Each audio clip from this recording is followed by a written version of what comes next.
How is anybody upset this morning? Eric Ebron was traded from the Detroit Lions to the Minnesota Vikings. Off the top of your head, do you know where he ranks in PFF this year in terms of blocking tight ends? 90. 41st. Okay. Elite blocker. Has fewer 100-yard games since the start of his career than Austin Hooper, Kyle Pitts, who has only been in the league for 2 years, David Njoku. To save that $10 to $15 million, huge for this organization.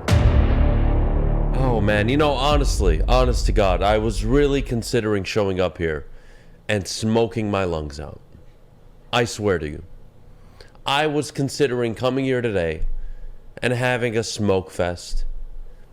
Maybe drink a little bit, throw on some shades. Who knows? Really, really considered it. Great news coming out of Allen Park yesterday. And I'm not sure if any of you missed it. Eric Ebron was traded from the Detroit Lions to the Minnesota Vikings. And Eric Ebron hauled in a second-round pick. Wow. Wow, wow, wow. Eric Ebron traded from the Detroit Lions to the Minnesota Vikings. And you brought in a second-round pick. Just so you guys are all on the same page with me this morning. I love the trade. I think it's a great deal. The fact that you were able to pull a second rounder alone is impressive enough. With a guy that is under contract for another year after the season. For a guy whose production through his first 3 years was quite the same, if not the exact same, as Eric Ebron all those years ago in Detroit. Christian McCaffrey went for a second, a third, a fourth, and a fifth, I believe, or a pair of those. You saw Roquan Smith. You saw a lot of players go for second-round picks. Impact players, game changers, guys that, right at the prime of their career looking to help a team take that next step. And TJ Hockenson, to his credit, is a great talent, and his talent was never fulfilled here in Detroit. And that's the reality. In Detroit, he was Eric Ebron. Maybe in Minnesota, he will be TJ Hockenson, a guy that doesn't go 3 years without having a 100-yard game, who has fewer 100-yard games since the start of his career than Austin Hooper, Kyle Pitts, who has only been in the league for 2 years, just to name a few, David Njoku. But it blows my mind at how many people disliked the trade. Not because of the value, but because it was in the division. Bro, let's just take a step back here. What did the Niners give up for Trey Lance? 3 first-round picks. What did the Miami Dolphins do with those 3 first-round picks? They turned it into Bradley Chubb. They turned it into Tyreek Hill and Jalen Waddle. Not bad if you ask me. If Chicago's willing to give me 3 first-round picks, 4 first-round picks, and I got to trade back 6, 7, 8, 9 spots, bro, hey, all ears here. You got a second-round pick and a third-round pick for a tight end who was selected number 8 overall and has never lived up to the hype. How is anybody upset this morning? How?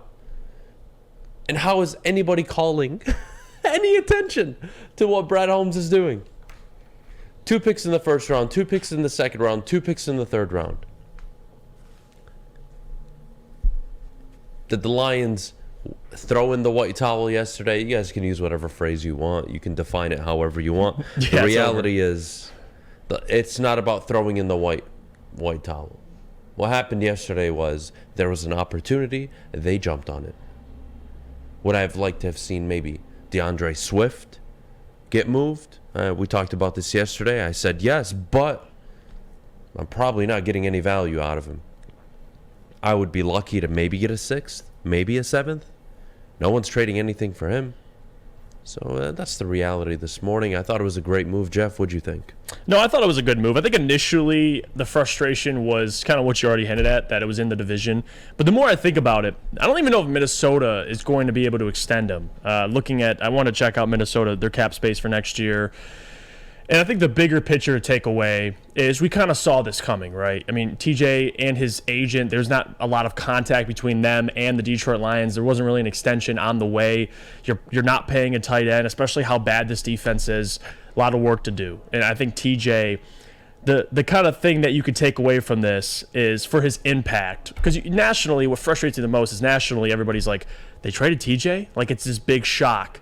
But for people locally that watch these Lions games, like me or Adam or you guys, you understand that the impact wasn't as advertised. For example, TJ could have a monster game. You'd play teams close. He would not show up, or they wouldn't utilize him. They'd still play teams close. So again, if we're talking impact, I don't think TJ's a guy you're going to pay top-tier tight end money to. And the fact that you got what you got was the most impressive. And shout out to Sam, by the way, Flannel Sam, because I love this tweet he put out. He said, first 47 games as a Detroit Lion. TJ Hockenson, 186 receptions, 2,068 yards, 15 touchdowns. Brandon Pettigrew, 207 receptions, 2,068 yards, 12 touchdowns.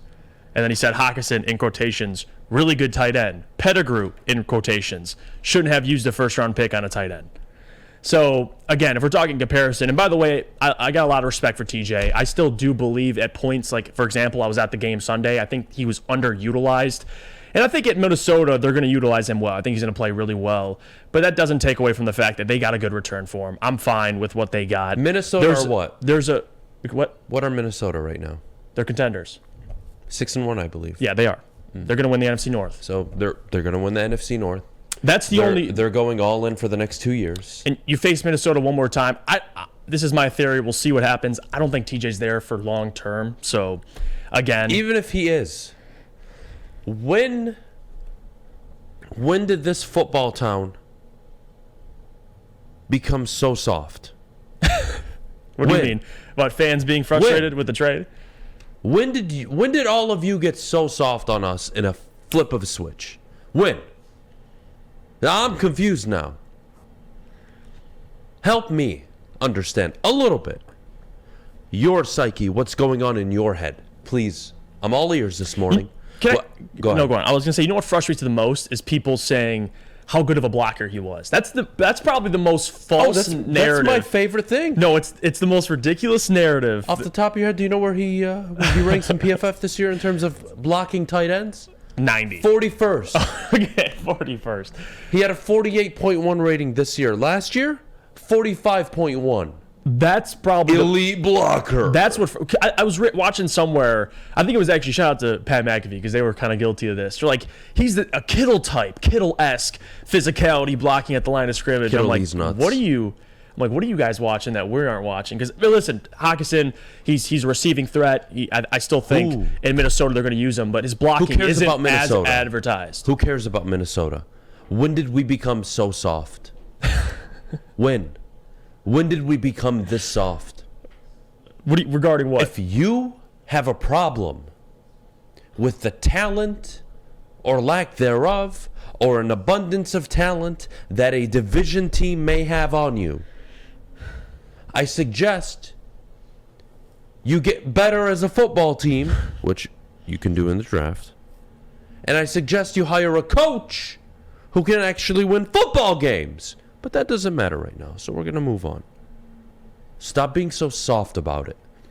Even if he returns and he catches 2 touchdowns on you, who gives a rip? Yeah, he will. Who gives a rip? You've basically told your fan base as of yesterday, you know what? Man, we really thought we were going to win some games this year, but damn it. We're 1-6. F. I hope they lose every game. I think it's a good move. And I'm saying great because there's nobody as of yesterday or prior to that could have told me, hey, Adam, Lions are going to deal Hawk, but they're going to get a second and a third for him. I find that hard to believe. Yeah. I wouldn't give up a second-round pick for Hockenson. Especially when Roquan just went for, second and a fourth? Something like that, yeah. So you're the value you got was elite value. And it is the second time you've done business now with the Minnesota Vikings where you got elite value for what you were trying to accomplish. Right. To get Minnesota to pay for Hockenson's contract, to save that $10 to $15 million, huge for this organization. Huge. So, again, you guys can get all mad. He's in the division, Adam. How about this? How about instead of worrying about everybody else in your division, you worry about getting a better football team out there, a better football coach, a better product, a winning product? Because I'll tell you what, before the season, a lot of you were laughing at me for saying Minnesota were going to win the division and that Kevin O'Connell was going to come in and turn things completely around to what Mike Zimmer was doing. Remember, people were skeptical about Kevin O'Connell. Oh. And I love it. Wait, a rookie head coach walking in and finding success? That was my favorite discussion to have is like, no, guys, he's a good coach. And what I love too about this trade is the compensation, the draft pick, the conditional 4th round pick that Detroit sent to Minnesota. It was 2024. It could turn to a 5th round pick if the Vikings win a playoff game. That's the conditional part of it. So if the Vikings win a playoff game, you're really giving away a 4th and a 5th rather than 2 4s. So no problem. Hey, that is what it is. And I assume they'd win a playoff game. We'll see what Kirk Cousins does, but I like the trade. For me, it's beyond that.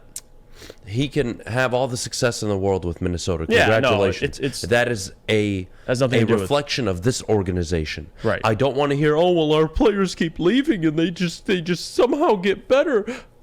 You know how much I made fun of Jelani Tavai? Well, you guys all remember this last year. He is a contributing linebacker on the New England Patriots right now and plays pretty well. Does coaching have anything to do with that, maybe? Not that I think he's a great talent, but you want to look at TJ Hockenson. If he produces more, great. Good for him. Good for him. All the success for his career. Detroit, all you should focus on is retooling, spending money in the offseason, and putting out a better football product. And, do me a favor, get rid of this loser head coach. But I think we all agree he won't be gone this year. He'll be around next year. And when his record at the end of next year is 10-40-1, maybe we'll have a conversation about getting rid of him. But again, your organization just smacked you in the face and told you, hey, continue to be patient.